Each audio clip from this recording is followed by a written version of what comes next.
से अधिक प्रत्यास्थ है। तो उसको तो थ्योरी में हम सबने करके देखा है, लेकिन एक एक्टिविटी है जिसकी सहायता से हम लोग उसको उस प्रश्न को सिद्ध कर सकते हैं।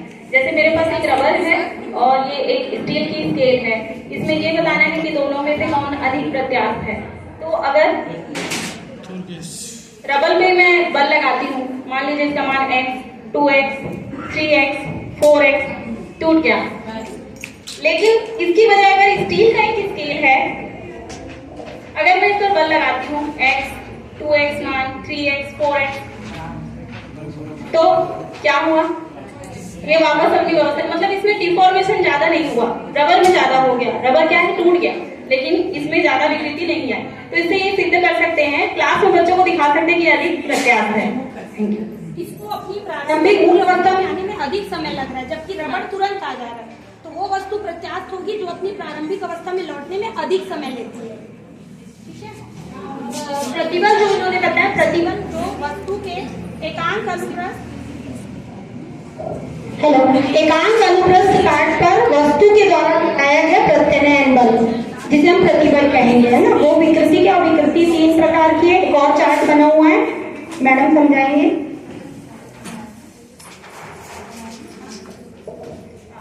वस्तु में जो चेंजेस होते हैं, विकृति होती है, वो 3 प्रकार से हो सकती है। वस्तु के लंबाई में चेंजेस होती है, जिसको हम अनुदैर्ध्य विकृति कहते हैं। वस्तु के आयतन में भी चेंज हो सकता है, जिसको हम आयतन विकृति कहते हैं। और एक और होता है जिसमें हम वस्तु के ऊपरी सतह पर यदि हम बल लगाते हैं तो वह कुछ कोण से मतलब चेंजेस होता है, कुछ कोण में, है ना। तो उस तरह से विकृति होती है, मतलब वस्तु में विकृति होती है पर अलग अलग तरीके से होती है। उसका भी देखिए, हम आपके सामने एक प्रत्यास्थता से संबंधित एक्टिविटी कर रहे हैं।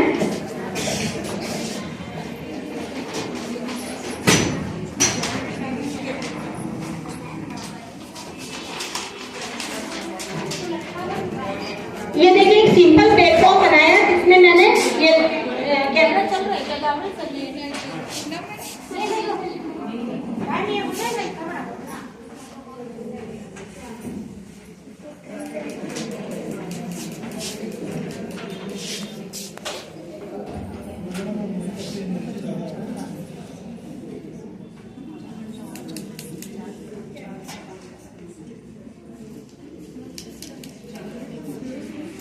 बनाया और इस पे एक सिंपल प्लेट हमने कागज की रखी है। अब क्या हो रहा है, यदि इस कागज पे मैं कुछ वजन डालती हूँ, ये देखिए तुरंत बेंड हो गया, नीचे गिर गया। किंतु यदि इस कागज का शेप में क्या कर रही हूँ, ये देखिए, इस कागज को मैंने यदि इस शेप में मोड़ लिया, ठीक है, जैसा हम बचपन में खिलौने पंखे बनाया करते थे, और अब इसको मैं इस प्लेटफॉर्म पे रखती हूँ। अब इसके ऊपर यदि मैं वजन डाल रही हूँ, ये देखिए कुछ भी नहीं हुआ, इसने आसानी से अपना वेट ले लिया, जितना भी हम उसके कैपेसिटी के हिसाब से रख सकेंगे। क्यों, यही कारण है प्रत्यास्थता से रिलेटेड कि जब लोहे के बड़े बड़े पुल गडर बनाए जाते हैं तो उनकी हम गहराई को बढ़ा देते हैं। इसमें क्या हो रहा है, देखिए इसकी डेप्थ, इसकी गहराई जैसी बढ़ जाएगी तो इसकी स्ट्रेंथ बढ़ जाती है।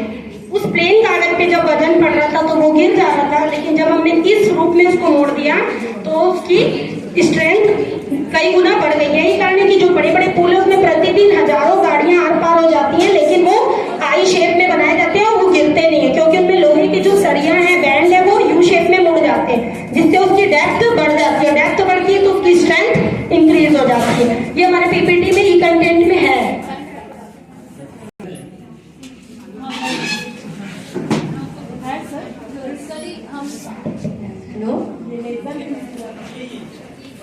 थ्योरी में तो हम लोग समझा देते हैं कि इलास्टिसिटी में ये सारी चीजें हैं, लेकिन बच्चे यही पूछते हैं कि मैडम इसको डेली लाइफ में कहाँ हम लोग देख पाएंगे। तो इसके लिए एक एप्लीकेशन हम लोग जहाँ पे देख पा रहे हैं उसको मैं पीपीटी के थ्रू दिखाना चाह रही थी। जैसे यहाँ पे pillar of bridge and flyovers, इसमें आप एक फॉर्मूला देख पा रहे हैं, L=WL क्यूब 4BT3y, जिसमें W क्या है, लोड है बीम का, L is length, B is breadth, D is depth. और ध्यान दीजिएगा D वहां पे क्यूब में है। And y is Young modulus.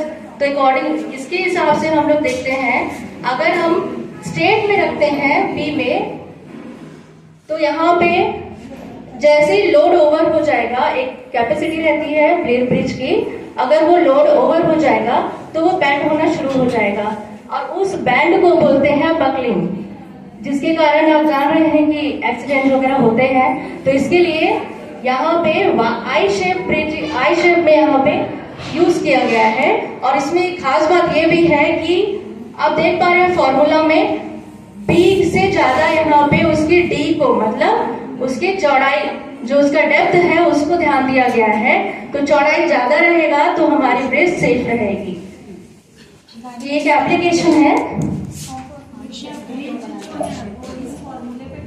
Ji ma'am, जी मैम,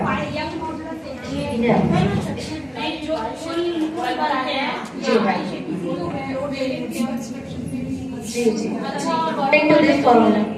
जो आप सभी मेरे ख्याल से संगम गए हैं, गंगा जी, यमुना और सरस्वती का जो संगम है, तो वहां पर मलमास में 1 महीने लोग वहीं रुकते हैं और गंगा जी में स्नान करते हैं। तो उस समय वहां पर भी एक पुल बनता है, और वो जो पुल बनता है वो लोहे के बहुत बड़े बड़े सिलेंडर होते हैं, सिलेंड्रिकल शेप के, ऐसे लोहे के बहुत बड़े बड़े बंद सिलेंडर, उनको बांध के बनाया जाता है रिवर के ऊपर, और उसके ऊपर से गाड़ियां निकल जाती हैं।